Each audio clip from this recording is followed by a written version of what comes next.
Good evening, this is Atmospheric Alex here with yet another weather forecast and discussion here.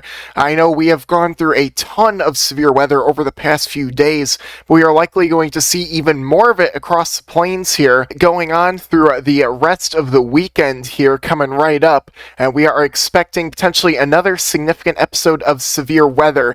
Nothing like what has been going on over the past few days, though. It has been horrendous out there, and I just really hope that you all have been staying safe, and my goodness, some of the damage photos I've been seeing, I just hope everyone has a speedy recovery and a speedy rebuilding process, because there's been a lot of significant tornadoes lately and we need a break from it.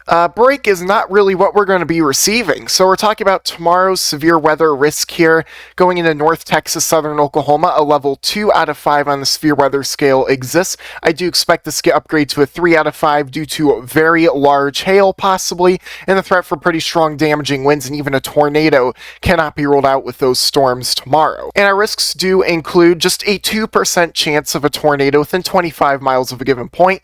Could we see a 5%? I'm not really buying it yet, but again, we could see an isolated tornado tomorrow.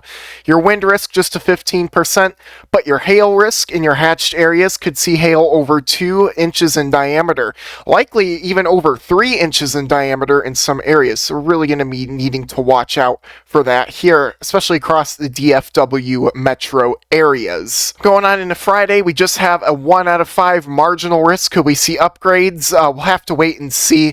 Could be some shenanigans out here, though, that we need to watch closely, maybe for a bit of an isolated tornado risk. But anyways, here's tomorrow's severe weather risk on the HRRR model. You can see some storms popping off near Oklahoma City here, starting around 11 to 12 tomorrow morning, but really, we'll just have to wait and see. Is the confidence going to be a bit higher with this? We don't really know. But you can see these storms do cluster up and start to bow out a little bit into more of a line, and then you even have an embedded supercell in there with very large hail going around 1 to 4 p.m. Central Time. And as you can see, going into the evening, we have more storms that pop off. Big time hailer right in the DFW metro area, so we really have to watch out between 5 to 8 p.m. Central there. And then another round moves in. Look at that. And just kind of continues sagging south throughout the night. Kind of starts up here, that does this, and then something else forms here, and then you have kind of this whole entire area moving off to the south with 60 to 70 plus mile an hour winds and 3+ inch diameter hail, with a isolated tornado not being fully ruled out in those time frames. And this will continue throughout the rest of the night, even pushing down into Austin later on the night, and even San Antonio possibly. So just going to have to stay weather aware for that little severe weather episode. Your ingredients, well, here's your supercell composite parameters.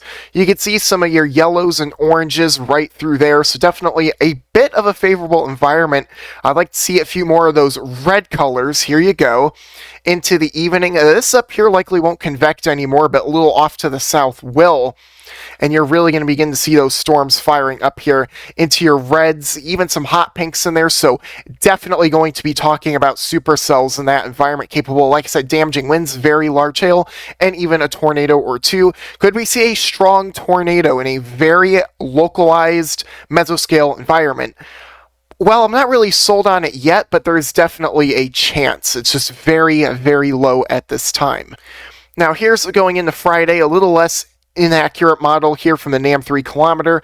Could see some storms popping up, around 1 p.m. Take that with a grain of salt there in northwest Oklahoma. And then we see supercells, full-fledged supercells, firing off here, going into portions of far eastern Colorado. So we're going to have to watch out for that. This area is known to pull some magic tricks and even produce quite a few tornadoes with risks such as this. So you need to stay very weather aware for that. Again, isolate strong tornado. Well, we'll have to wait and see. Temperature dew point spreads are usually a major issue over here. So if those can fix themselves, can't fully rule it out, but let's not get too caught up in the details, right? And look at these supercells pushing on through. Hail, wind, tornadoes, all going to be a pretty good threat for those cells. And pushing on, Goodland, Kansas gets slammed possibly around 8 to 11 p.m. Central going into Friday night, but that is not a forecast. We're still a little bit too far out for those details. How about your ingredients here? Well, you are certainly talking about them here. Talking about some isolated yellow colors in here. It is more of a mesoscale environment, so we'll see how things pan out. Some oranges down here, so very low SCP values here, but not completely the lowest I've ever seen. It's definitely conducive for severe weather. And you get these little isolated areas here, like if supercells fire along these little boundaries, definitely could see that tornado risk a little more heightened. So we're going to have to watch real-time analysis. We won't know if there'll be a strong tornado until it happens, or if it happens, better yet.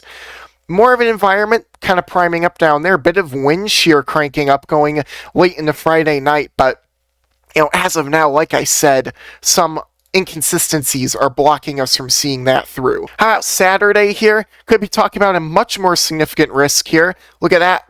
Talking about some clustered semi-discrete supercells firing off here going into Saturday evening across western Oklahoma and the panhandle of Texas.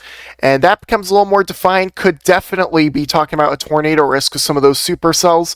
Even a strong tornado risk cannot be ruled out with your more mesoscale areas. This could turn into a Boeing segment, but alas, your wind shear is too strong, and you get this long-lived supercell here, definitely capable of producing a strong to even an intense tornado depending on boundary interaction. So we really do need to watch this. Could be a little more localized in nature, and storm chasers on the ground will be our number one source of verification to see if we get our risk to pan out.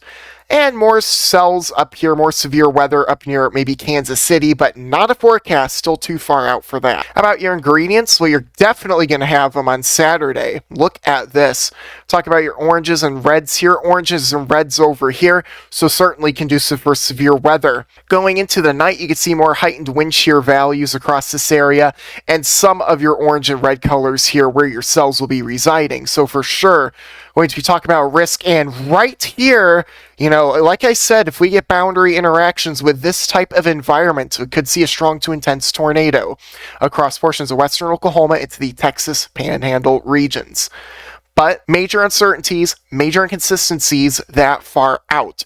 Again, we'll have to wait for the HRRR to come into range to really confirm this threat. About the rest of the week into next week for a severe weather outlook, well, you could certainly see it here. Like I said, tomorrow, going to be talking about some damaging winds, very large hail, could see a tornado as well. Moving into Friday, this model is incredibly bullish here, indicating some of your reds and hot pinks.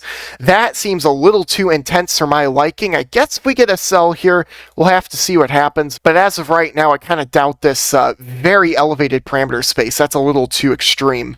Saturday's a lot more realistic here. Could definitely be talking about a strong to intense tornado risk back out in this area here if we have favorable boundary interactions, if we have higher values of helicity in those boundaries.